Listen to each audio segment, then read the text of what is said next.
My husband complained every morning when he saw the car parked outside our house, but never dared to confront the elderly neighbor who lived alone inside the 4-room apartment block. At times, wondered what he could possibly find to complain about. The person behind those black curtains in the daily drive seemed harmless enough. Besides, if we ever wanted to get out quickly for some fresh air, his car offered the perfect distraction. If we just sat quietly and stared at the windshield of that vehicle as we got into ours, it was almost impossible for us not to drive off without giving him any trouble. After all, the only reason he had been living there since my husband's grandfather had retired from service was because he had no family left back home. He had come here looking for work, but failed to land anything even though he tried so hard. So eventually he settled down in this rented place where he spent most of his time either reading or watching television. But still, why did he have to choose such an inconvenient spot? We couldn't even walk past him anymore because every single time we went near him, he immediately noticed us and started talking nonstop, like we were old friends meeting after years apart. It wasn't nice. My mother always told me to stay away from strangers, especially older ones. They will only take advantage of you, she used to say. Don't let anyone fool you. So maybe I shouldn't worry too much after all. Or should I? We continued doing this routine till one day I decided to put an end to his endless rambling once and forever.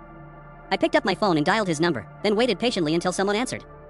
"Hello," came a muffled voice. "Is Mr. Akbar at home?" I asked politely. There was silence on the other side before another man spoke up.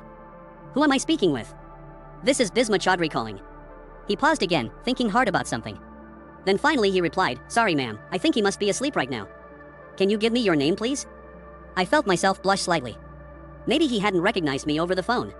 Well, I guess he'd probably recognize me anyway soon enough given how close we lived together. Anyway, I didn't want him to get suspicious about my motives, so I simply said, "Never mind, thanks anyways," and hung up the phone. 2 days later I received a surprise package delivered directly to my doorsteps.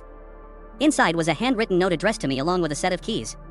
"Dear Ms. Bisma Chaudhry, I hope you don't mind me sending these over personally rather than through courier service. These are the spare key fobs to unlock both sides of your car door handles. Feel free to use them whenever necessary. Please accept my sincerest apologies for causing any inconvenience during our previous interactions. Best wishes, Hussein Akbar." I stared blankly at the card lying in front of me.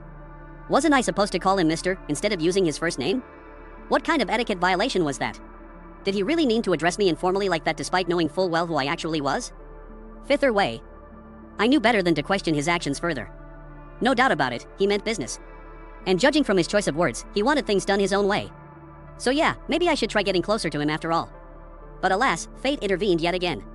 Later that week my friend got pregnant unexpectedly, forcing us to cancel our plans to go shopping together. Now suddenly I found myself stuck at home all alone while everyone else enjoyed themselves elsewhere.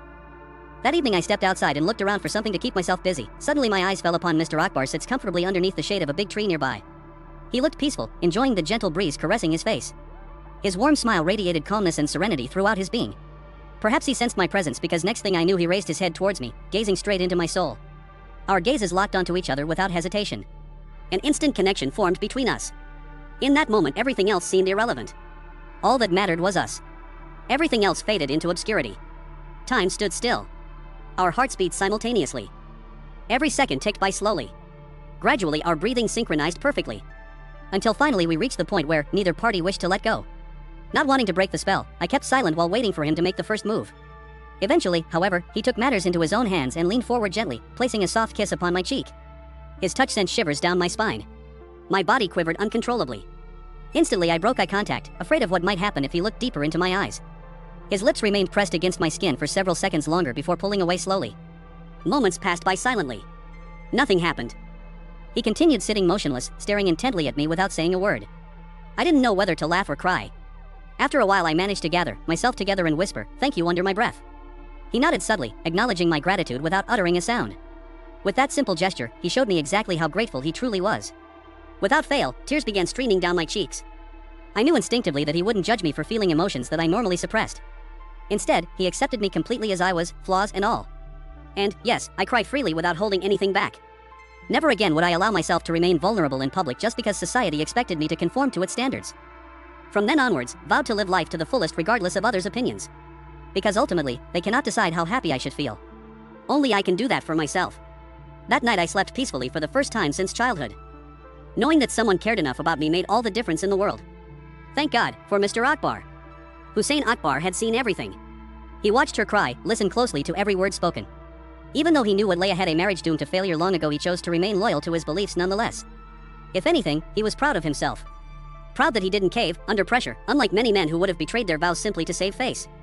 As far as he was concerned, love meant nothing unless shared equally among two willing participants. Otherwise it amounted to mere lust disguised as affection. Of course he realized that on his beloved wife again.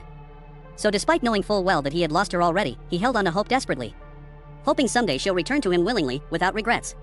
Till then, he promised himself to spend quality time with his family members, making sure no one missed out on precious moments together. Especially not her daughter, whom he adored deeply. That morning, one missed out on precious moments together. Especially not her daughter, whom he adored deeply. That morning, he woke early and prepared breakfast for everyone. While doing chores around the house, he tried his best to act normal, pretending that everything was fine when inside he felt